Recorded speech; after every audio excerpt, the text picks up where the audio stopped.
Welcome.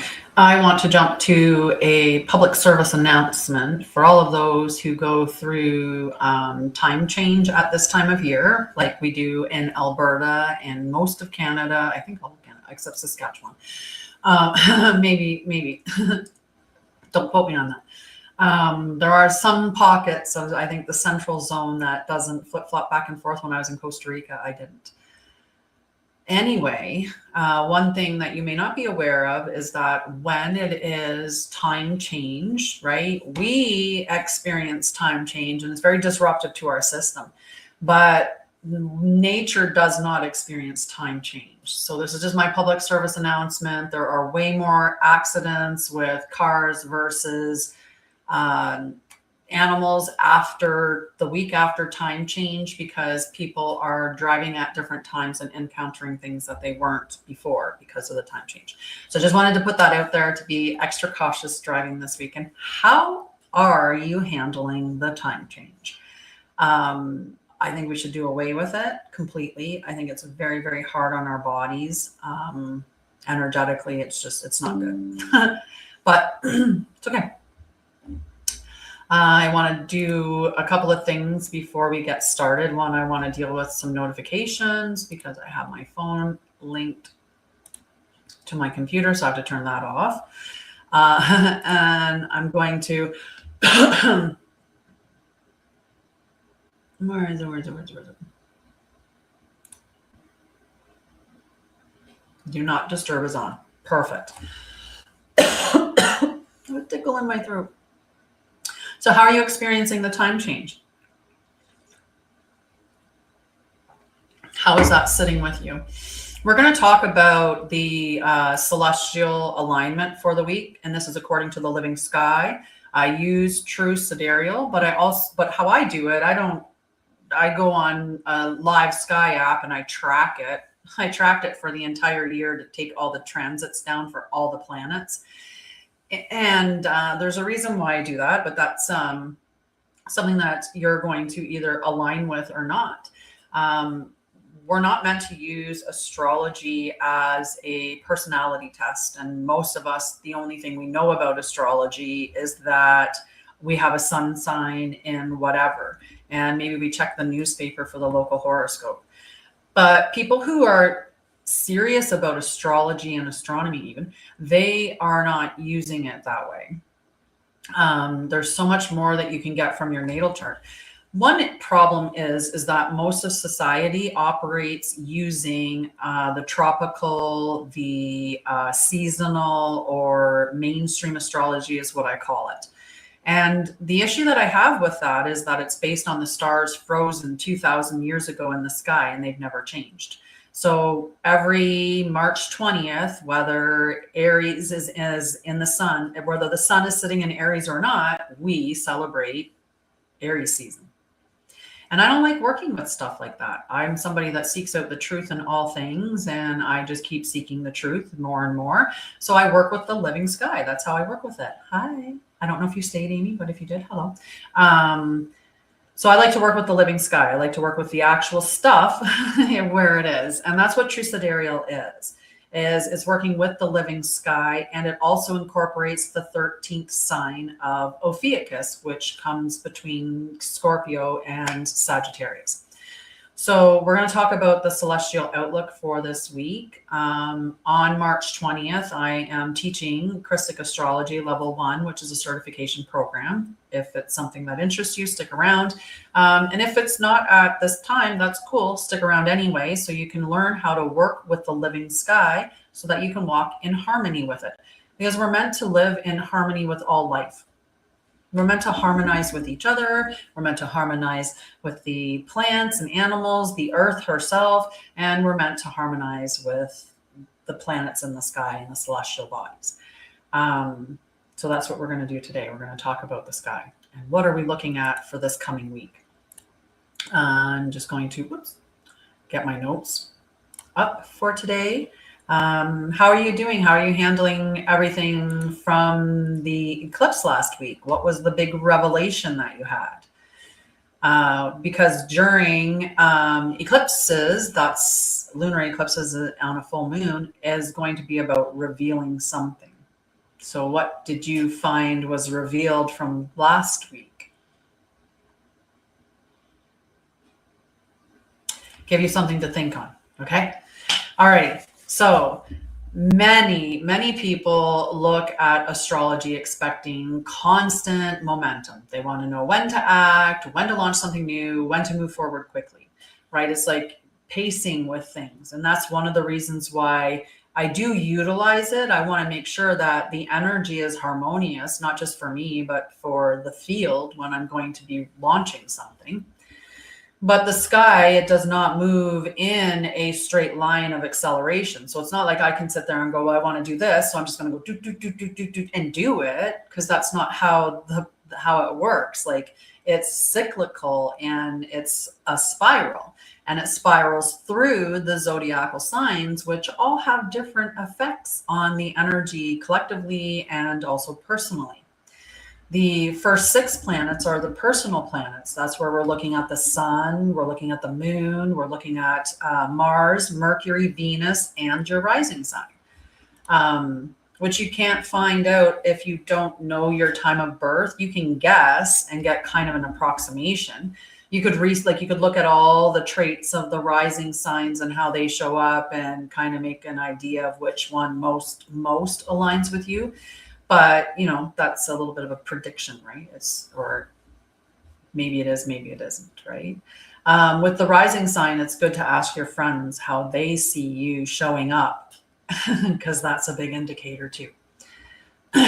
So it moves in cycles of ignition, expression, reflection, and integration, much like our year does. We're not meant to be 100% year the whole year. And take that from somebody that has Aries rising, which means I get up ready to go. And that's something that other people with Aries placements would understand. And the thing is, though, is I don't feel like going every day. I know that there's, you know, through the winter months, I'm more reflective. I'm in more of a planning stage. I'm trying to figure out what I'm going to launch in the spring. And I'm launching Christic Astrology this spring, which I think the first class is actually going to be April 1st. I think we're going to have the first class April 1st, even though I keep saying that classes begin March 20th. But I think that on March 20th, there might be an introductory class, but that we're not actually going to begin until April. I feel like I really want the rest of the month of March because it feels more integrative, and we'll still be in Pisces, Pisces energy and whatnot. But let's talk about that. Let's continue. So the Leo lunar eclipse that we experienced earlier this month, functioned as the ignition point. Eclipses are often illuminating something suddenly. They're revealing a truth about leadership, because that's Leo, identity, expression, creative expression especially, and also direction, because again, that's Leo energy. Many people experience a moment of clarity during that eclipse window. Oh, and I wanted to let you know something. If you want to know, I'll send you a little message. If you go on any site that will give you your true sidereal placements, and you give me your big 3, so your sun, moon, and rising, I will tell you a little thing about your triad. I'll send you a thing about your triad, okay? But so just message me, but I don't message you. So if that's something that you want to check out, just message me. I just need my table. All right. So many people through a lunar eclipse will experience a moment of clarity during that eclipse window. And I think someone here did. I do. I was going to connect with you and see how you're doing. You can message me anytime. You can. I didn't go away. I'm still here. Crystal. All right. Okay. Hello. Okay. So many people experience a moment of clarity during an eclipse window, and that's what it is. It's revealing something through that eclipse. And And when we are looking at a lunar eclipse in Leo, again, it's leadership, identity, it's creative expression, or it's direction. So what direction you're headed in. So what I tell you guys all the time, insight or information, a book, all of that stuff means nothing. It means information. It doesn't do anything until you apply it, right? You have to integrate. And so we've had the revelation, now comes the integration. So what are we integrating? What are you integrating? And what energies do we get to work with to integrate with? I'm sure we'll be working with the perfect energies for it, because that's the way it is. It's cyclical, and it makes sense when you start to pay attention to it, how we keep evolving through those cycles, as long as we work with them and actually do the practical part. But what a lot of us do is we get it revealed to us and we go, yeah, that's about my life is not where I like it to be, or whatever. We get something revealed and we're just like, and you just continue on, because change would actually be required of you. Like, you'd have to take action and you'd have to make changes in your life. And that's where many people don't do it. So if you want to succeed, you have to be one of those people that actually does it. Just saying. Okay. So be a doer. One is aligned with you. All right, so this is the week that is the integration phase. The sky is slowing slightly, not to prevent progress, but to stabilize it. Just as the body needs to integrate intense experiences before moving forward again, celestial cycles also include moments where the field recalibrates. And it's really cool when you follow it through. And we'll talk about this each week, because each week we'll be going through the moon phases. So we'll be following that cycle. So you start to get to see what the actual cycles of the celestial bodies are and how that actually is showing up in the collective. Because remember, the 6 planets that are the shortest moving planets, like the sun, the moon, all of those are the personal ones. And when you're looking at the other planets, they begin to be a bit more collective. And when you look at what the energies are of the collective planets right now, it makes sense what we're experiencing. Everything makes sense when you tap into the energy. It really, really does. And hi, Leslie. Hey, guys. Say hi wherever you're from. Oh, I forgot to put my notes over. Not my notes. I forgot to put my, hi, Carol. I forgot to put my thing over there so I can see my comments. Now I can. Well, sort of. If I move that, I can. Now I can. Okay, we're good now. Okay. So the coming days are going to ask us for some they're going to ask a couple simple but also powerful questions. What insight from the eclipse is mature enough to become part of your daily life? So what realization did you have, and that you're actually prepared to act upon? Not every realization that you have has to be acted on immediately, right? Some of them actually need time to wait. Think of it like almost like a baby that you're gestating, and the baby's ready at a specific time, but it's not ready the moment that it's conceived, right? It needs time. So that's a part of it. So some ideas need patience, refinement, testing before they are strong enough to be carried forward or implemented completely. For you. All right. So understanding the difference between ignition and integration prevents burnout and unnecessary reaction. I'm one of those people that I'm like, I react very quickly, right? Aries rising. So if I see something and I'm like, oh, that's a great idea, then I'm like, oh, let's get this to market now. And that puts you in a hustle and a very, very big hustle. I did that last year. I produced so much last year. And this year I'm not doing it that way. I'm just going to make decisions based on what feels like it's the right time for it, not just, I like that. I'm going to put that out there. But yeah. Okay. So not every realization needs to be acted on immediately. Some ideas need that refinement, that testing, and that patience, right? So we're working through that this week. We've got the planets, the lineup. What are our planets doing this week? Well, we got the sun in Aquarius for a few more days, until March 12th, in fact. There's my girl. Thank you for interacting on my Facebook Live. I appreciate that. I appreciate all interactions. Yeah. The best thing that I can give you, Leslie, is this. It's really challenging to fix corruption inside corruption, right? We have to build a new system that, like, literally and I think about Coco, and I actually put this comment down on someone's post today, because even in the Greek gods, they used to, like, when you forgot about them, they disappeared. They no longer existed, right? When they were no longer being adored, when they were no longer, receiving your attention and your approval, when they were forgotten, they ceased existing. And in Coco, it told the same thing. And that's the same thing with what we're dealing with now energetically. We have to take our attention away from that and put it on what we want it to be like. We need to be creating those systems. So, yeah. Sorry, I had to check my comments over.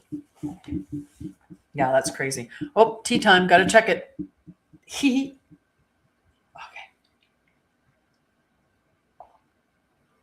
All right, now I have to turn it on so I don't forget about it and get really cool. Okay, so the sun's continuing to travel through Aquarius until March 12th. Aquarius shifts attention away from purely personal concerns and toward the larger systems that we participate in. And that's, you think about, if you're somebody who is concerned about humanity and the collective, how detached would you have to be right now? Like, pretty detached, right? So think of that with Aquarius energy. So this region of the sky that Aquarius, sits within, it encourages innovation, community thinking, and future-oriented vision. So Aquarius is asking us to look at the structures that exist now. Like Capricorn was the one that said, look at the structures. Like, which ones are we building legacies with here, guys? Which ones do we actually want to save for our children? That's Capricorn energy. And then Aquarius comes in and Aquarius says, yeah, okay, but what about the rest of the world? What about humanity? What about the future? What about future generations? So that's the innovation of Aquarius. That's where their minds, or where the energy is within Aquarius season. So Aquarius often asks questions like, what am I contributing to the collective world? How do my ideas or abilities help someone, or help to build something larger than me, right? Like to help the collective. And what outdated systems need to evolve? And that's where people think that we're in Aquarius season with Pluto, but Pluto's actually in Capricorn season, right? And with Pluto being in Capricorn season, that's bringing us that big daddy energy that's reviewing structures and systems and everything that's there. What do we want to build our future with? That's what Capricorn's asking. And when we pass it to Aquarius will then be, okay, like, what are these systems for the future? And that's around 2040. 2040, we're going to be evolving those systems, right?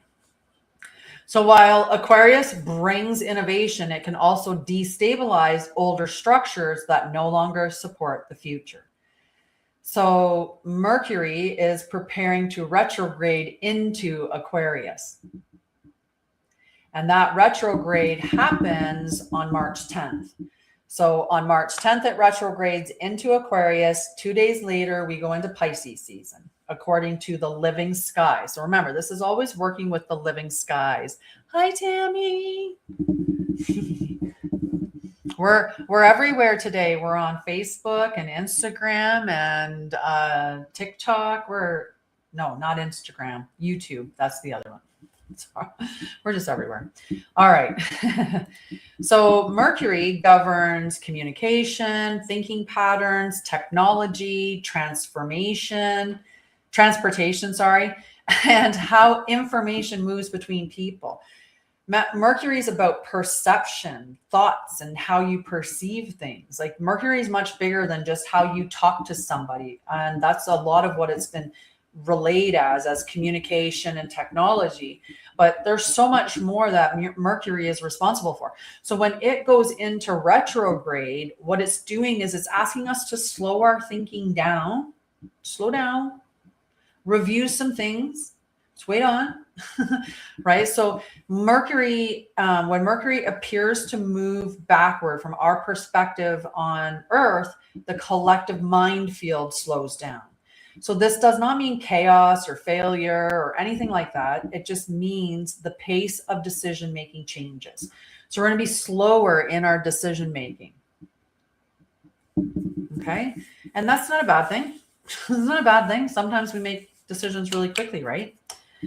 So retrograde periods emphasize revisiting conversations, reviewing agreements, correcting misunderstandings, and refining ideas that were rushed earlier. So what can you slow down on? What can you tweak a little bit, right? What can you fix? Hi, Amber. So when understood correctly, retrogrades often prevent larger mistakes by encouraging a thoughtful review. So if we look at it that way, it's a much better energy. And remember, how we believe, what we believe or how we perceive the world to be is how the world is going to be reflected to us. So if we believe that Mercury is going to create chaos because it's going into retrograde and there's going to be all these issues and yada, yada, yada. If we believe that to be true, then that's what we're going to experience. We're going to have tech glitches and communication problems and all of these things. But if you start to recognize what it really means when it goes into retrograde, how it's just asking you to review the things that Mercury governs, which is communication and things like that. That's giving you an opportunity to be real, to be certain, or to be on time, right? Not rushing things. So it's actually a good thing when you understand it correctly, okay? It's going to prevent those larger mistakes by encouraging a thoughtful review. We also have Venus in Pisces, and Venus moving through Pisces softens relational dynamics and emotional perception. Pisces is one of the softest signs. It's very intuitive, very dreamy, and yeah. Pisces encourages compassion, imagination, creativity, and emotional sensitivity. So you're bringing that to your relationship because that's where Venus is within the wheel. However, Pisces can also blur boundaries when empathy is not balanced with clarity, and healthy, but on the other side, and healthy Pisces though. I feel like I don't want to say but because there's no canceling out the other one. We have to be careful and like be aware that the other one exists, right? But healthy Pisces energy expresses compassion while maintaining grounded awareness and keeping boundaries, right? Mars is also in Aquarius right now. So we've got the Sun and Mars in Aquarius until the 12th. And Mars traveling through Aquarius energizes collective initiatives, collaborative projects, and innovative thinking, right? This is how we're moving forward. This is how we're taking direction. This is how, like Mars is that forward momentum, direction, focused energy. So when directed clearly, Mars in Aquarius can generate remarkable progress through collaboration. We have a second planet in Pisces with Saturn. So the Pisces affecting Saturn is representing a long developmental period for emotional maturity and spiritual responsibility. Pisces governs imagination, empathy, intuition, and the unseen emotional currents shaping human behavior. Hi, Morici. Buenos dias. It's the unseen emotional currents that shape human behavior. And Saturn asks these qualities to develop structure and discipline and integrity. So what are we seeing in the spiritual world right now? We're seeing these gurus fall. You never needed a guru, right? Even, I mean, like Yeshua said, you would do greater things than he, and that the kingdom was within, and, you know, so on and so forth. I'm not here to like be a guru. I'm just here to remind you, because I've been on this quest of seeking all this information, and so I share the information to help remind you of what you already know. It's already in your DNA. You just have to access it. And sometimes some of us just open the doorway, right? And you should never have just one person as like an idol in your life, because I mean, look what the only did creator, maybe, right? But anyway, I digress. Saturn is ruling the show and asking for spiritual maturity, that's for sure. The placement gradually teaches as Saturn phases through Pisces, because remember, there's going to be early stage Pisces, mid, and then late stage Pisces as it navigates through it. Buenas tardes. I did it wrong. I said good morning. Oh my goodness, I apologize. Buenas tardes, indeed. I would have got looks in Costa Rica. They would have looked at me. They would have been like, gringo. They would have called me something. No, I'm kidding. I had the most wonderful time in Costa Rica, and I love the people. Absolutely. It's beautiful. If you've never been, do go. It was easy for you to say. That's hilarious. Hi, Pretty Berry. Okay, so we're going to continue our progression through. We're talking about the week, according to the living sky. I should probably pause and say that every now and then, but you know what? I'll get familiar with doing little pauses and telling people, hey, we're talking about the living sky. Check it out. Okay, so Saturn in Pisces is asking for compassion with boundaries, intuition balanced with discernment, emotional awareness grounded in responsibility. All right, let's talk about our moon, because our moon is going to affect us in different ways.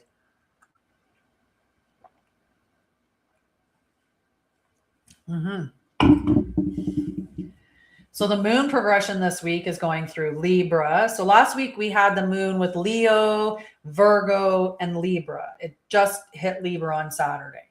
So we have Libra today, and then we go into Scorpio and Ophiuchus, which are about 1 day each, a little more than a day.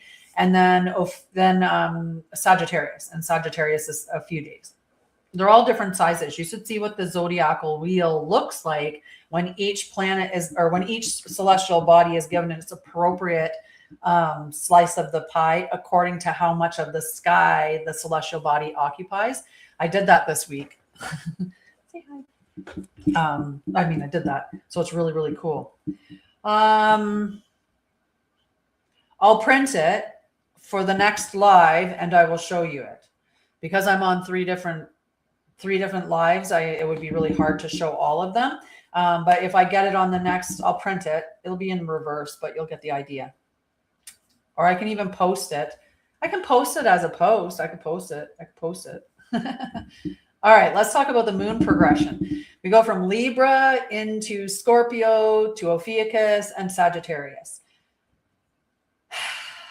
It's good energy, okay?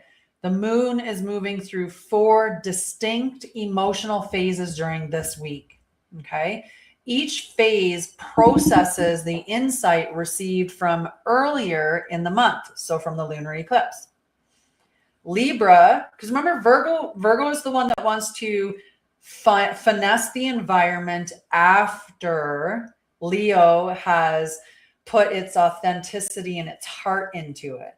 So when Leo's got all, yeah, this is what we love, this is aligned, then Virgo goes, okay, then to have that, what do we have to do? What little changes do we have to put in our environment in order for us to achieve that?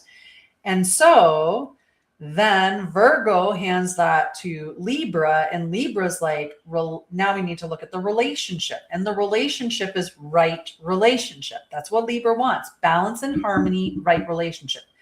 Law and order and all those good things too, because she is Lady Justice. But when we're talking about right relationship, it's right relationship with self, it's right relationship with other. And right relationship means boundaries. And it's also looking at, in this way that I have, or what Leo gave me and made me passionate about, that Virgo helped me refine and, got my goals all lined up, because Virgo's like, yeah, devotion is discipline to my higher, the discipline is devotion to my highest. We got this. So Virgo does all the refining, and then it hands it to Libra, and Libra says, okay, so who do we need to align with as well for this? And what changes do I need to make within my relationships so that it's aligned with me and they're harmonious and they're balanced and so forth. Then Scorpio deepens that emotional truth, because Scorpio is that great revealer, right? Scorpio likes to delve into the shadows, and we need that. If we didn't have that Scorpio energy, where would we be right now? Right? So it's going to deepen that emotional truth. And then Ophiuchus, which is the phoenix of after death. It's not death, it's what comes after death, is what Ophiuchus represents. So Ophiuchus is integrating the healing and transformation, right? It's the phoenix. Then Sagittarius takes what has been birthed anew with that, this is the truth. Good old Leo aligned us with the truth, and Virgo refined it, and Libra hooked us up, and then Scorpio said, let's get real, and we rebirthed, and here we are, ready to go in the right direction. And Sagittarius is going to restore that movement and direction in going in that forward momentum. So understanding this progression can help you move through this week with the emotional rhythm of it rather than reacting to it. Just understanding that on, with Libra coming in, she's going to want to be looking at balance and in the relational harmony. So she might be calling people to say, like, why are you not pulling your load? Why are you not, doing your share? Why are you and it's not what we do here. Like, she's not mean or, toxic. She's just there's got to be an even exchange. It doesn't have to be 100% every day, but the energy overall has to be an even exchange. So let's talk about this in a little more depth, because I think those little teeny tiny little blurbs about each of the moon phases isn't enough to satisfy us emotionally. All right. So Libra moon, what is recalibrating relationships going to look like? Well, it begins with, right now we have the moon in Libra. Libra governs balance, fairness, and relational harmony. After intense celestial events such as eclipses, Libra often appears to restore equilibrium. During the Libra phases, most people naturally evaluate the quality of their relationships. Every time that the moon is in Libra, people are so cyclically, you'll see, like, as you go through boop, boop, boop, boop, these times, I'm thinking about, why am I thinking about because it's Libra moon. Libra moon's got you all thinking about relationships. So you're reviewing them, and just allow yourself to review it and move through it. So conversations about fairness, reciprocity, and mutual respect become more visible when the moon is in Libra. So questions that often arise are things like, are my relationships balanced? Am I giving and receiving support equally? I've heard questions about that coming up. Hi, Sandrian. Hello, Tina.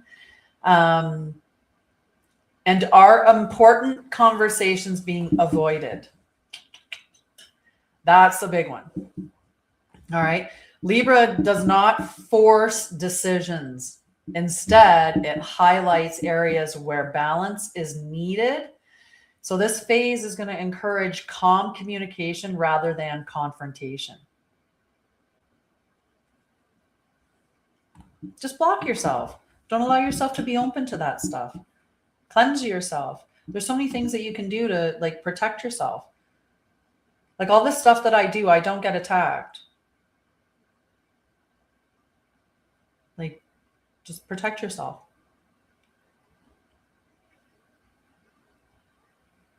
Oh, they can, yeah, they're not powerful. They're powerless. You're sovereign. Just declare your sovereignty. Every day, declare your sovereignty. Right? Oh, the hopo. Yeah. I know what you're talking about. The hopo ono. Yeah. I forgive you, and so on and so forth. Yes, they absolutely can. Absolutely.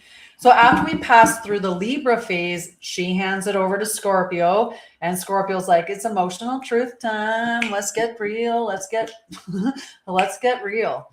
And so the emotional field is going to deepen significantly.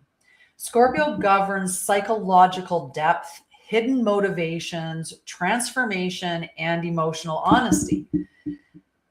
So where Libra focuses on the surface harmony, Scorpio asks, what is the actual truth beneath these appearances?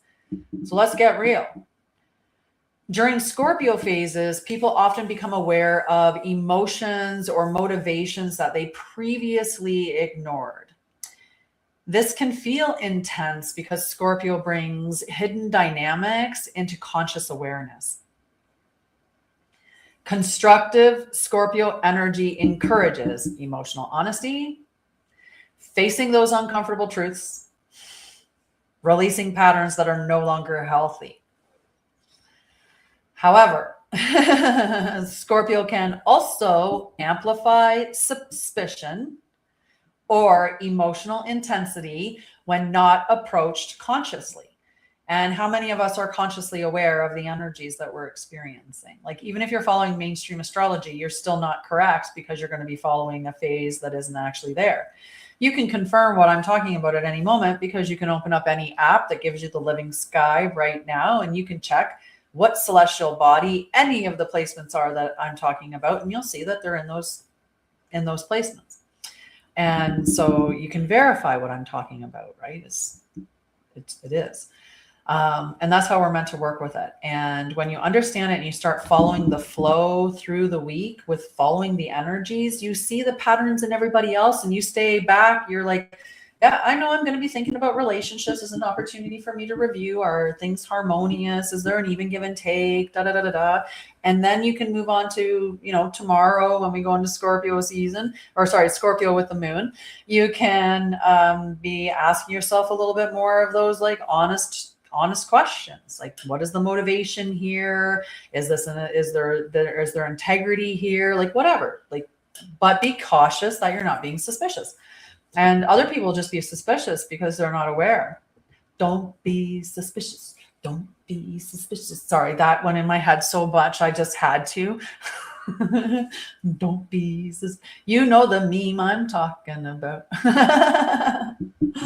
Like me at parties. Don't talk about conspiracies. Don't be suspicious. Don't be suspicious. I would go find Carol and we'll go chat. I'll go find my Carol in the crowd and we'll just sit back and chat about the truth of the truth. All right. So the key practice during Scorpio phases is observation rather than reaction.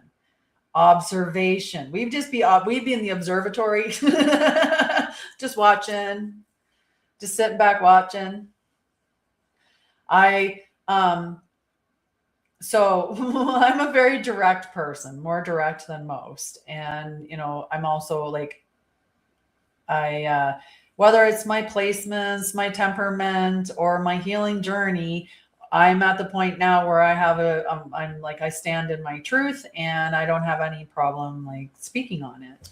And I try not, like one of the things that we're meant to do is to observe, not absorb, right? We're not meant to absorb all this stuff that's going on in the world, right? Like, you are a divine being, a multi-dimensional, multi-planet, like whatever, like it's on and on and on and on, right? Like you are a beautiful being and we are not meant to hold the terrors and horrors of the world within ourselves that we're seeing before us. Like, we're not supposed to know these things.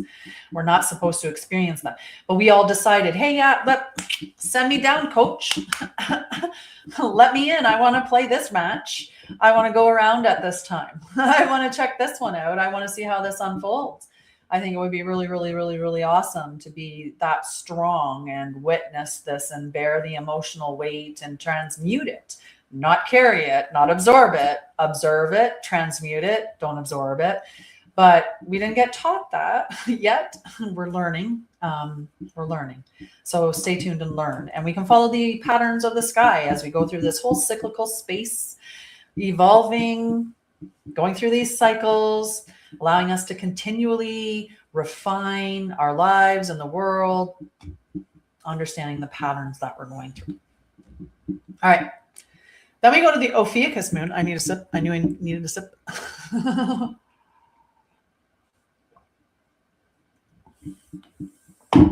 Just say hi. Hello, loves. All right. So after the Scorpio phase, it goes into Ophiuchus, which is a constellation that is associated with healing, integration, and transformation, right? This isn't just the death. This is the rebirth as well. That's the Ophiuchus energy. So Ophiuchus represents the moment when awareness becomes medicine. And that's a beautiful moment. I love that moment when you reflect back on something and you're like, oh, wow, did I ever learn from that? Did I ever heal through that? Was that ever, wow. What's a good one that you have?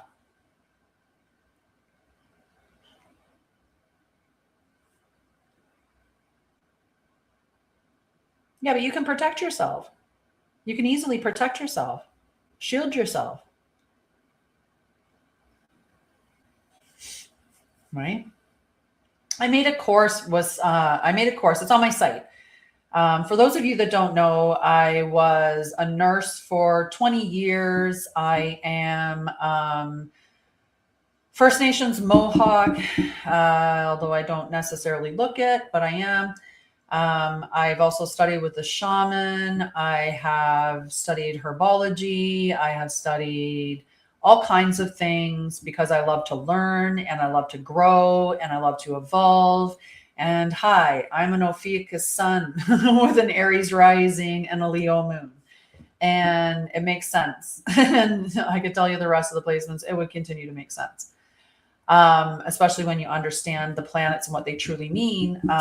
And, you understand the celestial bodies and what they mean and the houses and everything. And we take those distortions that have been put in there. Remember that the current world that we're living in has been hijacked. This is not how we as divine beings are meant to live. We are not meant to have our skies. We are not meant to have our water or our food, or it be fake, right? That's not, right? We shouldn't be dealing with the fact that the entire upper echelon of individuals is doing what it's doing to, and women, right? And the fact that I have to talk in code. Okay, so we're gonna, right? It's crazy. Yeah. I'll send you a message to say, I'll send you a thing. I'll send you something to say to protect you. Okay, Leslie, like to clear that, to create a block. Give me a second. I'll go grab it. I think everybody could use it. Whoever's watching. Be right back.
That was weird. I wonder when my mic got muted. Interesting. We won't know. And hopefully it wasn't too long. Uh-oh. I have no idea, guys. Oh, well, I might have to replace it. Yeah, on my StreamYard, for some reason, the mic was muted and I have no idea for how long. No idea. Could have been the whole live. Well, it couldn't have been because you were on the live in the beginning. Or are you on the Facebook live as well? I know you can hear now anyway, so it doesn't matter. Right? Goodness. I know. All right. Anyway, it doesn't matter. I had a really long day because of the migraine, and you didn't. Yeah. Okay. You wouldn't know if you lost sound on one, maybe. I don't know. All righty. I love you guys. I am going to go off and eat something finally because I think my stomach can tolerate it. I tried earlier and it was a no-go. It was just a go to the bathroom and get rid of that again. So anyway, I do need to continue hydrating and eating so that I can continue recovering from the migraine of earlier. I love you guys and thank you for joining me. Check out the replay. Hopefully the sound works in it, but I'll let you know. And otherwise, I will see you guys on Wednesday at 6:30 p.m. Mountain Time, 8:30 p.m. Eastern Time. If you're in another time zone, check your time zone. So 8:30 p.m. Eastern Time Zone in Toronto and New York and all those spaces. And 7:30 in Alberta and all those spaces. So anyway, I'll see you there. And we'll be talking about embodied wisdom and basically walking the way. So we'll check that out on Wednesday. Love you guys. Have a great night. And again, I will